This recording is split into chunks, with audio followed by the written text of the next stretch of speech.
Nuestro trabajo en el despacho no solamente va encaminado, sí, principalmente a defender a las mujeres. Tenemos mucha perspectiva de género. Nuestro trabajo va encaminado a eso, pero también hemos atendido casos de hombres, y les voy a poner un asunto, un ejemplo más bien. Este es el caso de un señor que a nosotros nos contrata ya en etapa de apelación. Su juicio ya había transcurrido las etapas procesales de la primera instancia y ya se había dictado una sentencia.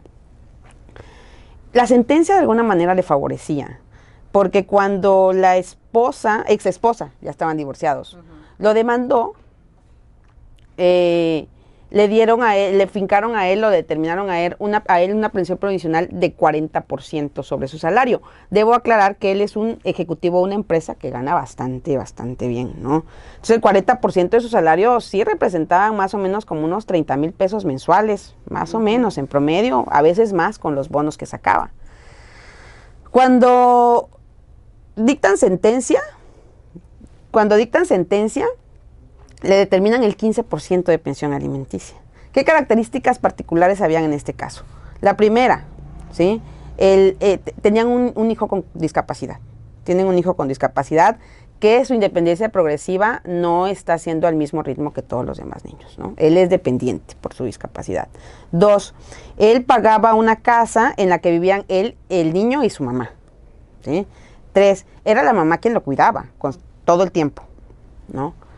Entonces, cuando él nos contacta, yo puedo llegar a entender el privilegio en el que viven los hombres. Hola, ¿cómo están? Bienvenidas, bienvenidos a un programa más de Su Universo Violeta. Y hoy, bueno, ¿qué puedo decir de dos mujeres que quiero, que admiro, que reconozco? Cada una en trincheras diferentes, pero bueno, con una toca conducir con mi querida hermana Sandra Aurora. Bienvenida a tu espacio por primera vez como conductora invitada. Así es, muchas gracias, querida Ale, pues muchas gracias por este espacio y pues bueno, vamos a incursionar en este terreno que me parece además por demás fascinante en este ejercicio de diálogo con mujeres, ¿no? Totalmente, presidenta de Pacto, académica, en fin, ella ya estuvo con nosotras hace algunas semanas y mi querida Paulina Conde, que hoy no pudo estar con nosotras por motivos de agenda, es una mujer también ocupada, pero te mandamos un besote enorme, te queremos mucho.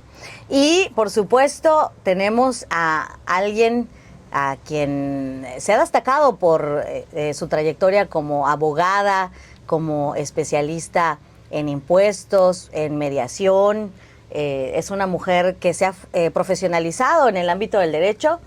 Y hoy vamos a comenzar una serie de programas en las que ya no solo vamos a hablar de la trayectoria de las mujeres, sino porque Ale no la tenga, pero nos parece sumamente importante comenzar a abordar ya temas que seguramente a las mujeres, pero también a la ciudadanía les puede ser muy interesante. Bienvenida, Ale Cuello, a tu espacio, a Universo Violeta.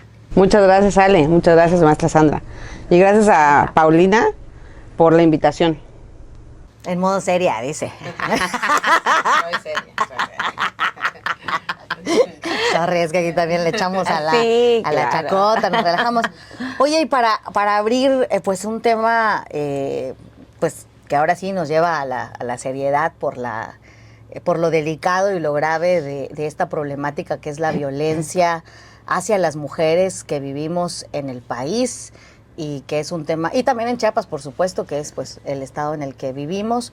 Solo para poner contexto, en 2021, a nivel nacional, del total de mujeres de 15 años y más, 70% han experimentado al menos un incidente de violencia, que puede ser psicológica, económica, patrimonial, física, sexual o discriminación en al menos un ámbito, o sea, que puede ser familiar, la escuela, la comunidad, y ejercida por el trabajo, por cualquier persona agresora a lo largo de su vida. Es decir, esto nos habla de un problema social, de salud pública, en fin, tiene muchos impactos la violencia hacia las mujeres, Sandra. Sí, sin duda, yo creo que es un tema muy complejo, sobre todo porque considero que históricamente la violencia se ha entendido como la agresión física.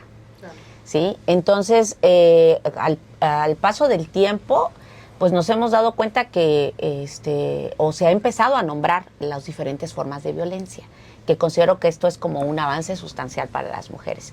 Pero en ese sentido, Ale, o sea, digo, escuchando esta estadística que la verdad es por demás preocupante, que al menos 70% de las mujeres haya habido algún tipo de violencia, no sé, en tu ejercicio profesional como abogada, ¿nos podrías decir? Creo que cuando las mujeres van y denuncian generalmente violencia física, ¿sí? O ¿cómo has percibido a lo largo de estos últimos años o en tu desempeño, qué tipos de violencia son los que denuncian en Chiapas las mujeres? ¿O para qué te buscan? O sea, ¿qué casos has atendido? Pienso que el 70% se queda corto en la realidad, ¿no? Yo sí considero que es mucho más alta la cifra. En el derecho tenemos como la regla general y las excepciones a la regla. Y yo considero que triste y lamentablemente por regla general hay violencia en contra de las mujeres en todos los ámbitos, ¿no? O sea, está normalizada, pues. Más que Exacto. normalizada. Está inserta en el sistema, es sistémica, ¿sí? Además atraviesa en todos los ámbitos en los que las mujeres nos podemos llegar a desempeñar, en el hogar, en la escuela, en el trabajo, en la calle, en todos los ámbitos. Y a veces la violencia es tan sutil que no se puede llegar a nombrar como violencia. O a percibir, ¿no? Tal vez se perciba porque existe la incomodidad, existe la molestia, el enojo, pero no se nombra. O sea, no se dice, ¿sabes qué? Me están violentando o yo me siento violentada. Hace poco leía un libro en el que decía la autora que antes, por ejemplo, la violencia se llamaba, es que me quiere mucho y por eso me aprieta el brazo cuando voy a saludar a alguien, ¿no? Es que me cuida y por eso no deja que yo salga con nadie. Es que se preocupa por mí y por eso nadie más me puede llevar a mi casa que no sea, generalmente, voy a hablar por él, ¿no? Todo eso es violencia. Es que yo lo hago enojar, por eso me pega. Todo eso se llamaba yo lo hago enojar, se llamaba yo no me sé comportar, se llamaba me cuida, se llamaba me quiere. Pero se justificaba. Pero al final de cuentas, ahora se llama violencia, ¿no? La Ley General de Acceso a las Mujeres a una Vida Libre de Violencia señala que existen tipos de violencia y modalidades de violencia. Los tipos son física, sexual, psicológica, económica, patrimonial, y las modalidades son familiar, laboral, escolar. Entonces, hay ya una definición de cuáles son los tipos y en qué modalidades se puede dar la violencia. ¿En qué ámbitos? Por esa razón, creo que cuando se habla de un 70%, tal vez se estén refiriendo a los hogares, pero quizás alguna mujer no sea violentada en su hogar, pero sí es violentada en su escuela, por ejemplo, ¿no? Laboral. Claro, no es violentada en la escuela, pero es violentada en su trabajo. Y pienso que es por lo mismo, que está tan arraigado en el sistema que no se puede determinar qué clase de delitos o qué clase de actos violentos son los que más se denuncian o cuáles, creo yo. Creo que la física es la más visible y es la que más se denuncia, y las autoridades no colaboran. Porque cuando una mujer llega y intenta denunciar que, por ejemplo, su esposo le dijo, mira, yo tengo una pistola y te voy a dar 4 balazos si tú vuelves a ir al gym, no le levantan la denuncia, ¿sí? Y me ha tocado casos en donde llegan y intentan, y entonces los servidores y las servidoras públicas le dicen, híjole señora, pero es que mire, cuando nos toque llegar al juicio, vamos a tener que acreditar esa violencia. Pues usted no trae ni una marca, ¿sí? Usted no viene golpeada, no viene lastimada. ¿Por qué no cuando pase eso, mejor enciérrense en su cuarto?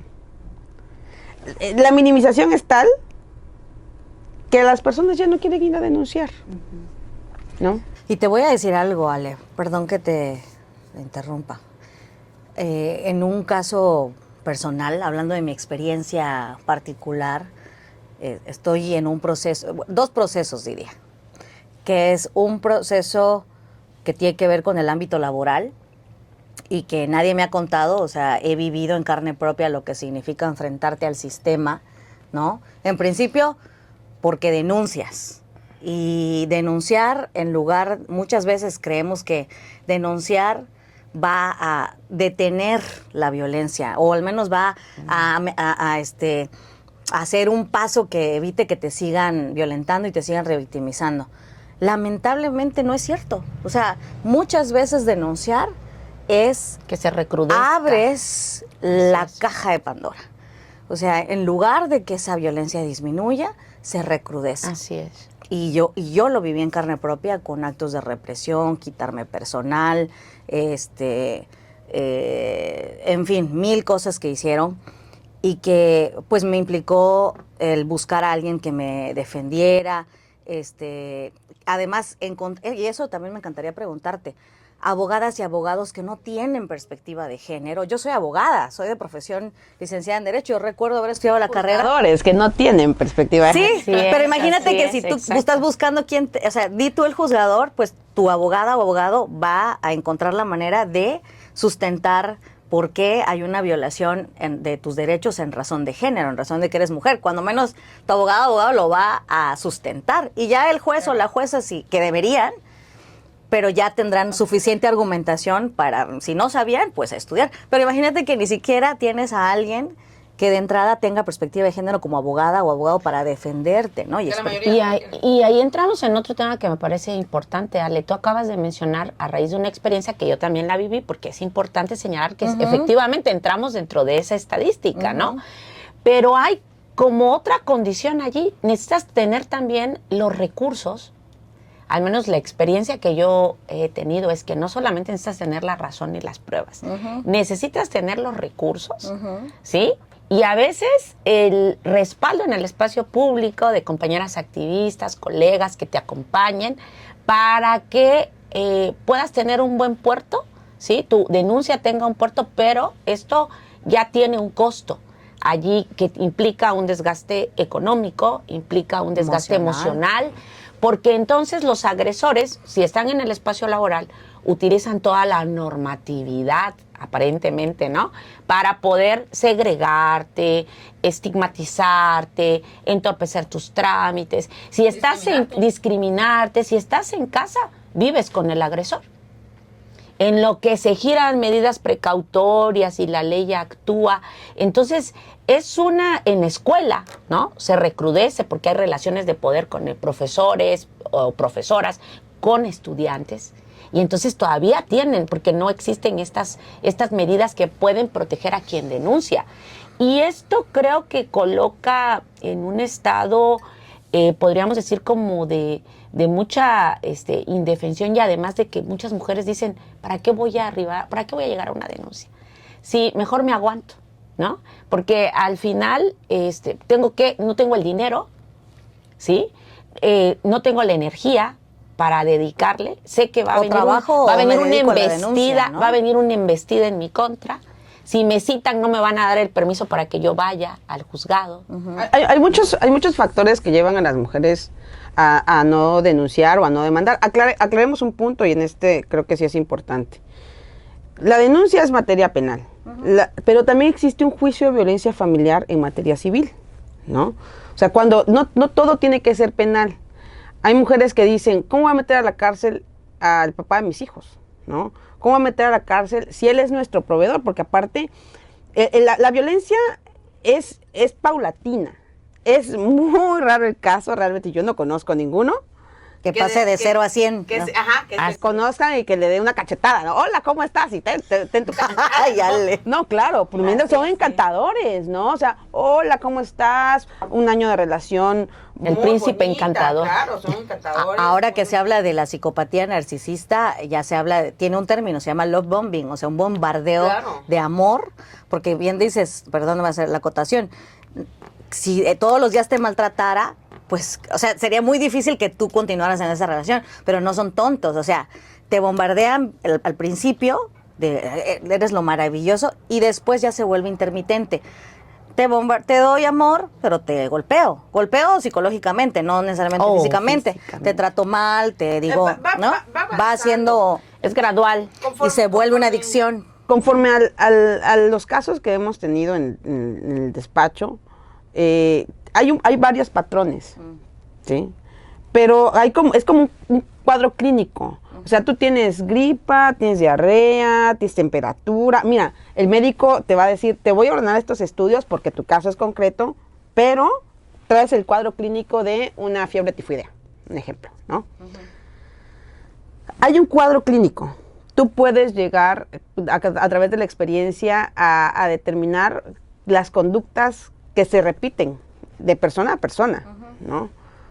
Por ejemplo, generalmente son encantadores al inicio de la relación, luego empiezan a ser un poquito más controladores, no te vistas así, ahora que ya somos novios, pues mira, la gente que va a pensar que andes con esa falda, mira, las personas decentes no se visten así. Además, las mujeres decentes no salen sin sus novios, ¿cuándo has visto? ¿No? Entonces ahí empieza ya un control leve y normalizado hasta cierto punto por esta parte del enamoramiento y de la romantización, claro, de la violencia. Claro, claro. Entonces, me han tocado casos realmente muy, muy tristes, en los que las mujeres han ido perdiendo toda su individualidad.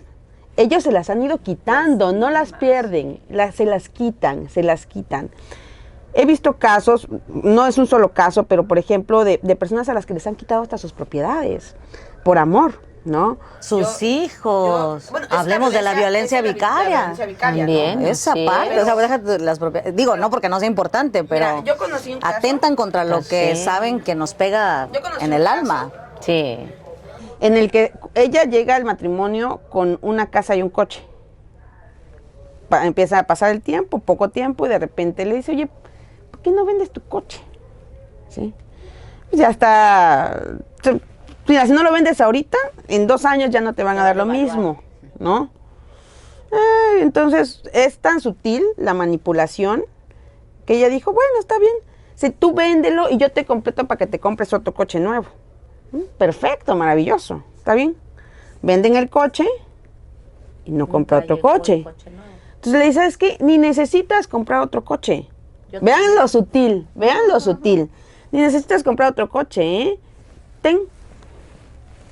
Yo te voy a dar uno. Bueno, empezó a pasar el tiempo y entonces ella le decía, oye, ¿cuándo vamos a comprar el coche? Vamos a la agencia a ver para que yo elija mi coche. No, ni creo que te den, pues estás en buró. Bueno, pasa el tiempo. Luego, ella tenía una casa y él le dice, ¿sabes qué? Mira, yo creo que para que nos vaya bien, podemos vender tu casa y empezar a capitalizarnos. Y él dice, no, pues ¿cómo la voy a vender si es mi patrimonio, no? Dice, no, mira, hagamos una venta ficticia. Yo te la compro con mi crédito Infonavit. ¿Sí? Yo te la compro con mi crédito Infonavit, nos van a dar una lana, con eso nos capitalizamos y lo metemos al negocio, porque tenía un negocio propio, y yo te empiezo a dar la mitad de las ganancias. O sea, de todo lo que vayamos creciendo, yo te doy la mitad, vamos a crecer juntos. Un envolvimiento. Pasó el tiempo, no le dijo a la primera sí, pero terminó diciéndole que sí. Hicieron la compra-venta de la casa. ¿Sí? Ya que no tenía ni coche ni casa, empezó la violencia cada vez más fuerte, cada vez más fuerte. Quitó la autonomía económica. Absolutamente, toda la autonomía, toda. Ella llegó a un punto en que decía, es que si yo lo dejo, ¿a dónde voy a ir? Yo no tengo una red de apoyo. ¿Sí? Ya no tengo casa. Claro. Yo se la regalé, yo le di mi casa. Cuando llegó a nuestra firma, lo primero que le dijimos fue, no. Eres una víctima. Tú eres una víctima. No eres culpable de la situación.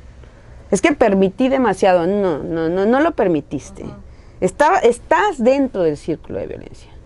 Estás adentro porque no te hemos logrado sacar. O sea, vienes aquí, nos cuentas cómo está, vamos a preparar con el equipo tu demanda, tu caso, pero tú estás dentro del círculo.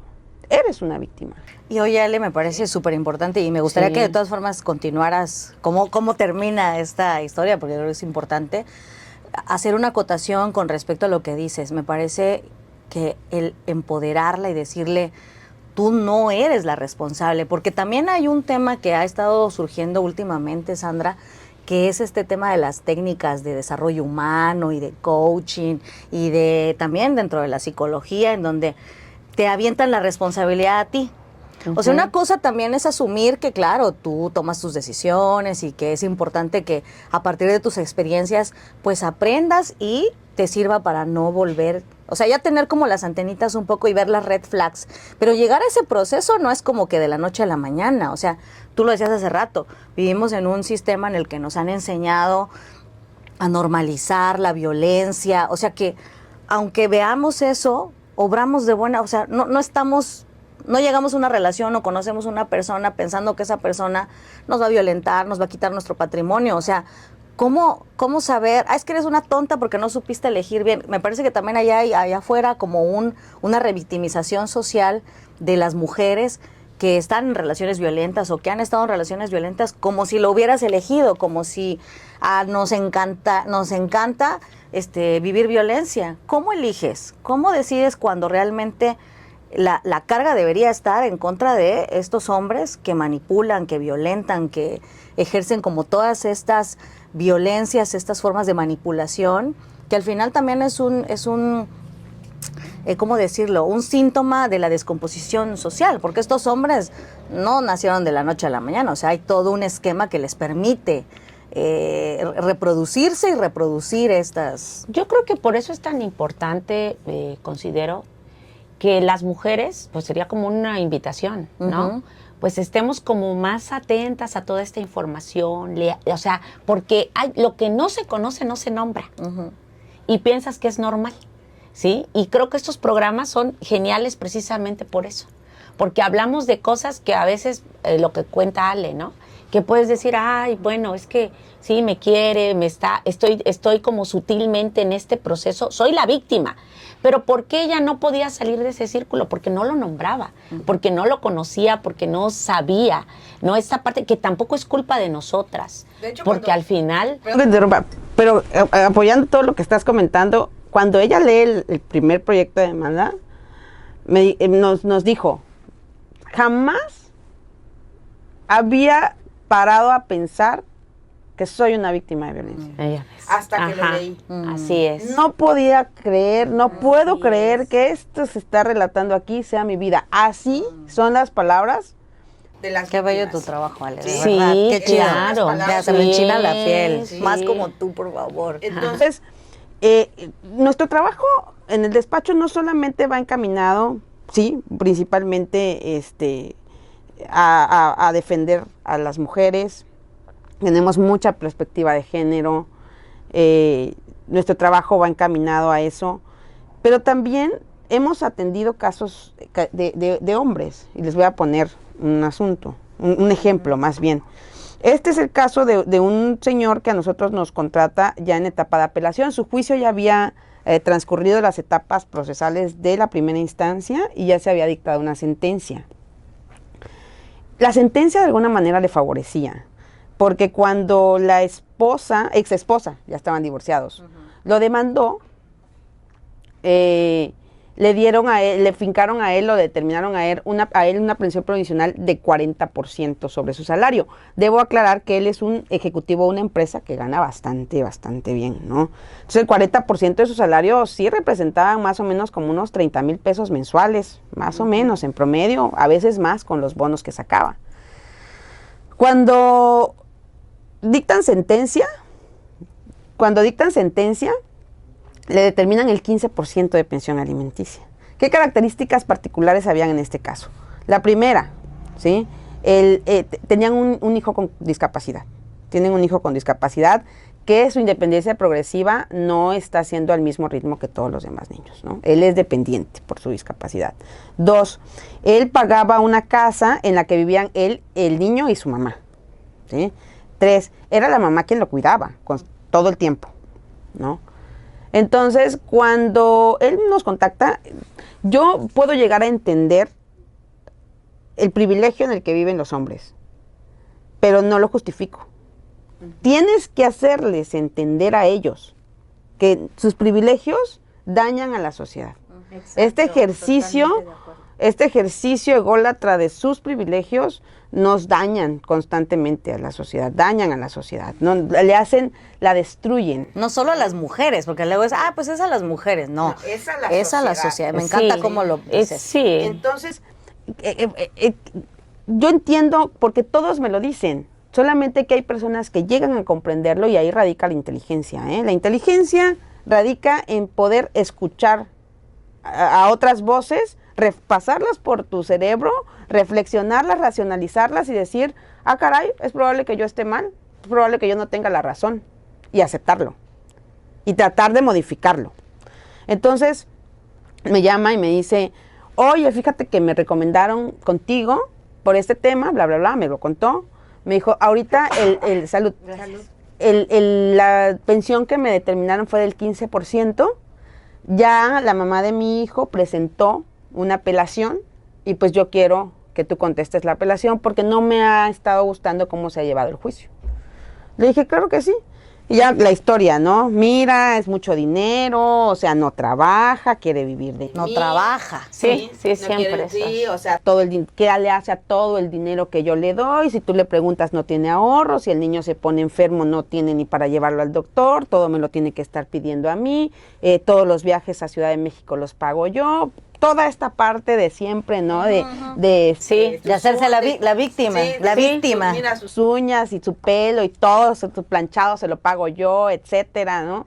Yo los dejo que se desahoguen. Es un speech muy común. Está inserto en el 99.9% de los hombres. Y ya bueno, al final de cuentas nos reunimos, le dije yo necesito ver el expediente. Nos fuimos, nos dieron las copias, lo leí. Y platicamos. Y le dije, a ver, aquí hay una situación, ¿sí? Mientras, palabras más porque fueron reuniones largas, ¿no? Yo quiero que se entienda algo, le digo. Mientras usted está trabajando, le digo, ¿usted de qué trabaja? No, pues yo soy ejecutivo de una empresa. Ok. ¿En esa empresa ha tenido un desarrollo profesional o empezó así como ejecutivo? No, yo empecé como esto, crecí. Ahorita le digo, ¿ahorita puede crecer más o ya hasta ahí es lo máximo que puede llegar? No, pues se puede llegar a esto. No, todavía hay más posibilidades de crecimiento, sí, ok. ¿Y usted quiere esas posibilidades de crecimiento? Pues si se dan las oportunidades, claro que sí. ¿Y esas oportunidades de crecimiento serían aquí en Tuxtla o serían en qué lugar? No, pues pueden ser en cualquier parte del país, o sea, yo tengo que estar disponible. ¿Y usted podría hacerlo? Me dice, podría, pero pues mi hijo, una cosa sí le voy a reconocer, adoraba al niño, sí se lo reconozco. No, pues mi hijo, pues me necesita esto, pero si también es por su bien, pues me voy, ¿no? Ok. Todo esto se llama desarrollo profesional. Al final de su carrera, ¿qué va a pasar? ¿Se va a pensionar? Sí. Bueno. Todo eso no lo tiene la mamá de su hijo. Claro, porque está al cuidado del niño. Todo lo que me acaba de decir no lo tiene la mamá de su hijo. Y eso la Corte ha determinado que se llama costo de oportunidad. Claro. Ella, aunque quiera, porque ante lo que señala de que ella no trabaja, ella no genera dinero, todo vive de mí, aunque quisiera, no puede. Porque a las mujeres se nos ha enseñado que nosotras tenemos que cuidar. ¿Y quién cuida al niño? Ella. Pero me dice, en un momentito me dice, pero podemos contratar a alguien que lo cuide. ¿Seguro? Le digo, yo quiero saber todo eso porque como yo voy a plantear una negociación para llegar a un acuerdo, quiero plantear esto, le digo, que quede bien claro con la verdad. Porque bajo utopías no podemos plantear soluciones. ¿Usted realmente aceptaría que alguien más cuidara al niño? Me dice, es que nadie lo cuida como su mamá. Ya está. Necesita, claro, pues sí. Necesita que su mamá lo cuide. Yo nunca había visto al niño, no conocía su condición. Me dice, Sí, él necesita que su mamá lo cuide. Ella es una buena mamá. Le digo que ella es una buena mamá. Había lo cuida, conciencia. Sí, Entonces era un hombre con el que se Me podía dice- dialogar. Porque luego hay otros Sí. que hay días. Dios. Entonces, dice, sí, ella es una buena mamá. Le digo, ok. Entonces, creo yo, le digo, que este tema de que ella viva de la pensión es muy justo. Claro, por Porque supuesto. entonces, ¿de qué viviría? Le digo. Ahora intercambiemos los papeles. Que ella fuera la ejecutiva, que usted se tuviera que dedicar a cuidar al niño. Ustedes ya están divorciados, no van a regresar. Cada quien ya tiene una pareja nueva. Y ella y usted se va a dedicar solo al cuidado del niño. ¿Qué va a pasar dentro de 15 o 20 años? Cuando el niño o adquiera su independencia o se vaya con usted o lo que sea. ¿Qué va a pasar? ¿Qué va a hacer de usted? Se quedaba y me decía, y me dijo algo muy chistoso, me dijo, yo también he tomado cursos de género. ¿Verdad? Entonces. Bueno, por eso empezó a recordar los conceptos y lo que había llevado en clase. Ching, creo que no estoy actuando coherentemente. Entonces, Yo le dije, para que la gente pueda vivir en paz necesita que haya justicia. Claro, exacto. Cuando una persona tiene una sensación de que se le ha tratado injustamente, no tiene paz, quiere venganza. ¿Sí? Para que nosotros podamos realmente dar por terminado esto, le digo, necesito que usted mismo me diga más o menos de cuántos son los gastos del niño. Que usted mismo me saque unas cuentas, pero reales. No vaya a decir que pues el niño va a gastar 1,000 pesos a la quincena de despensa. Porque Claro, nadie no, gasta no, 1,000 pesos no, en no. despensa. Me dijo, sí, está bien, lo voy a hacer. A la siguiente vez que nos vimos ya tenía toda una lista de gastos, ¿eh? Y ahí se dio cuenta. Claro. Dijo, Es que sí. hacer una afirmación desde la suposición. Claro, Ay, yo es tenía muy toda una lista de sencillo. gastos. Y me dijo, ¿sabes qué? ¿Cómo? Sí. Le debo, Exacto. ¿Sabes qué? le debo. Me dice, estos son los gastos, yo creo que yo pudiera cubrir esto. Le digo, ¿cuánto está dispuesto a dar?